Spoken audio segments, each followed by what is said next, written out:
ಇದು ಸಣ್ಣದಾಗಿರೋಂಥ ಬೆಟ್ಟ ವೀಕ್ಷಕರೇ. ಅಂದರೆ ತುಂಬ ಜಾಸ್ತಿ ಏನು ಮೆಟ್ಲುಗಳಿಲ್ಲ, ಒಂದು 75 ಮೆಟ್ಲಿದೆ ಅಷ್ಟೇ, ಹತ್ತಬಹುದು ಅಷ್ಟೇ.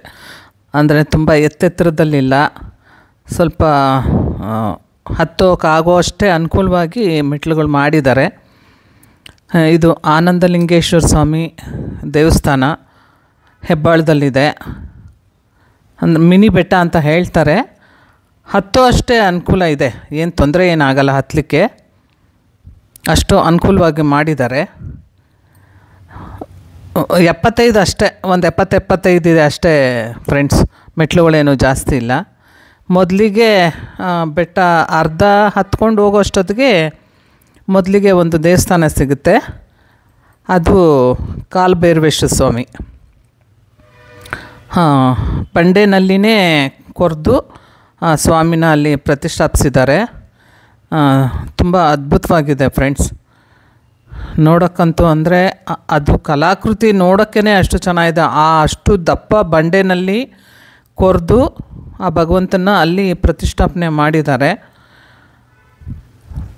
ಅಲ್ಲಿಂದ ನೋಡಿಕೊಂಡು ಮತ್ತೆ ಮೆಟ್ಲು ಸ್ವಲ್ಪನೇ ಇದೆ, ಅಲ್ಲಿಂದ ಒಂದು 20-25 ಮೆಟ್ಲು ಇರ್ಬೋದು. ಆ ಮೆಟ್ಲುಗಳನ್ನ ಹತ್ಕೊಂಡು ಹೋಗುವಾಗ ಆ ಕಡೆ ಈ ಕಡೆ ಎಲ್ಲ ತುಂಬ ಗಿಡ ಮರ ಎಲ್ಲ ಬೆಳೆಸಿದ್ದಾರೆ. ಅದು ಇವಾಗಿಂದಲ್ಲ, ಹಳೆ ಕಾಲದ್ದೇನೆ ಅದು. ಇಲ್ಲಿ ನಾಗರಕಲ್ಲುಗಳನ್ನ ಪ್ರತಿಷ್ಠಾಪನೆ ಮಾಡಿದ್ದಾರೆ, ಅಶ್ವತ್ಥಕಟ್ಟೆ ಇದೆ.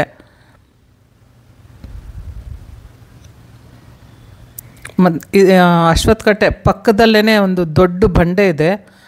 ಆ ಬಂಡೆ ಆನೆ ಆಕಾರದಲ್ಲೇ ಇದೆ ಫ್ರೆಂಡ್ಸ್.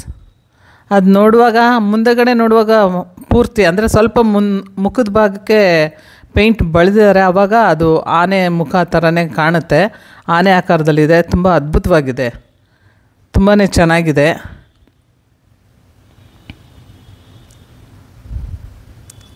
ಅಂದರೆ ಬೆಟ್ಟದ ಮೇಲಿಂದ ವ್ಯೂ ಮಾತ್ರ ತುಂಬಾ ಚೆನ್ನಾಗಿ ಕಾಣುತ್ತೆ, ಅಷ್ಟೊಂದು ಸೊಗಸಾಗಿದೆ. ಎಲ್ಲ ಕಡೆ ಬಂಡೆಗಳ ಮೇಲೆಲ್ಲ ಕೂತ್ಕೋಬೋದು, ಅಷ್ಟು ಚೆನ್ನಾಗಿದೆ, ಅನುಕೂಲವಾಗೇ ಇದೆ. ಅಲ್ಲಿ ಸುಮಾರು ಜನ ಕೂತ್ಕೊಂಡಿದ್ರು, ಓಡಾಡ್ತಾಯಿದ್ರು. ಇದು ಸುಬ್ರಹ್ಮಣ್ಯ ಸ್ವಾಮಿಯವರು, ಗಣಪತಿ ಇದ್ದಾರೆ, ಸುಬ್ರಹ್ಮಣ್ಯ ಸ್ವಾಮಿ ಇದ್ದಾರೆ,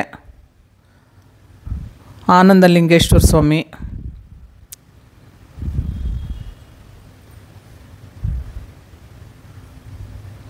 ಬಸವಣ್ಣ, ಇವರು ಆಂಜನೇಯ ಸ್ವಾಮಿ,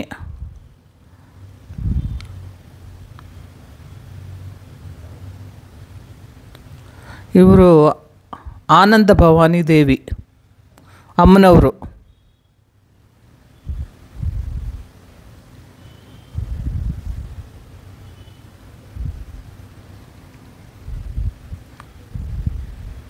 ತುಂಬಾ ಚೆನ್ನಾಗಿದೆ ಫ್ರೆಂಡ್ಸ್. ಒಂದು ಸಾರಿ ಅಂತೂ, ಅಂದರೆ ಏನು ಅಷ್ಟೊಂದೇನಿಲ್ಲ, ಮೆಜೆಸ್ಟಿಕ್ಕಿಂದ 1 ಗಂಟೆ ಸಮಯ ತಗೊಳುತ್ತೆ. ಹೆಬ್ಬಾಳದಲ್ಲಿ ಇಳಿದ್ಬಿಟ್ಟು ಅಲ್ಲಿಂದ ವಾಕೆಬಲ್ ಅಂತಾರೆ, ನಡೀಲಿಕ್ಕೆ ಕಷ್ಟ ಆಗುತ್ತೆ. ಅಲ್ಲಿಂದ ಒಂದು ಮಿನಿಮಮ್ ಚಾರ್ಜ್ ತೊಗೋತಾರೆ, ಆಟೋದಲ್ಲಿ ಕರ್ಕೊಂಡೋಗಿಬಿಡ್ತಾರೆ. ಚೋಳನಾಯ್ಕನಹಳ್ಳಿ ಅಥವಾ ದೇವಸ್ಥಾನ ಹೇಳಿದ್ರು ಕರ್ಕೊಂಡೋಗಿಬಿಡ್ತಾರೆ.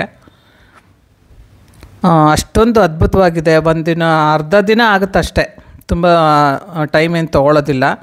ಸೋಮವಾರದೊತ್ತು ಶಿವನ ದೇವಸ್ಥಾನ ಆಗಿರೋದ್ರಿಂದ ಅನ್ನಪ್ರಸಾದ ಕೂಡ ಇದೆ ಅಂತ ಹೇಳಿದ್ದಾರೆ. ಆವತ್ತು ಇವರು ಗುಜರಾತೀಸ್ ಅವ್ರದ್ದು ಏನೋ ಒಂದು ಫಂಕ್ಷನ್ ಇಟ್ಕೊಂಡಿದ್ರು ಅನಿಸುತ್ತೆ, ತುಂಬ ಜನ ಬಂದಿದ್ದರು. ಅಲ್ಲಿ ಅಡುಗೆ ಎಲ್ಲ ಮಾಡಿಸಿ ಹೋಮ ಎಲ್ಲ ಮಾಡ್ತಾಯಿದ್ರು, ತುಂಬ ಜನ ಬಂದಿದ್ದರು. ಅಂದರೆ ಮಧ್ಯಾಹ್ನದ ಊಟಕ್ಕೆ ಎಲ್ಲ ಅಲ್ಲಿ ವ್ಯವಸ್ಥೆ ಮಾಡಿದರು. ಇಲ್ಲಿ ನೋಡಿ, ಎಲ್ಲ ಬಂಡೆಗಳು, ತುಂಬ ದಪ್ಪ ದಪ್ಪ ಬಂಡೆಗಳಿದ್ದಾವೆ. ಇಲ್ಲಿ ನಾಗರಕಲ್ಲಿದೆ. ಇಲ್ಲಿ ಬಂಡೆನಲ್ಲೇ ಶ್ರೀರಾಮಚಂದ್ರ ಪ್ರಭುಗಳನ್ನ ಅದ್ಭುತವಾಗಿ ಒಂದು ಪೇಂಟ್ ಮಾಡಿದ್ದಾರೆ ಆ ಕಲ್ಲಿನ ಮೇಲೆ. ಅದು ನೋಡೋಕ್ಕಂತೂ ಅಷ್ಟೊಂದು ಸುಂದರವಾಗಿದೆ. ಮತ್ತು ಗಿಡ ಮರಗಳು ಅವುಗಳೇ ಜಾಸ್ತಿ ಇರೋದು ಅಲ್ಲಿ ಸುತ್ತಮುತ್ತ ಎಲ್ಲನೂ. ಅಂದರೆ ತುಂಬ ಚೆನ್ನಾಗಿದೆ ಫ್ರೆಂಡ್ಸ್. ಧನ್ಯವಾದಗಳು.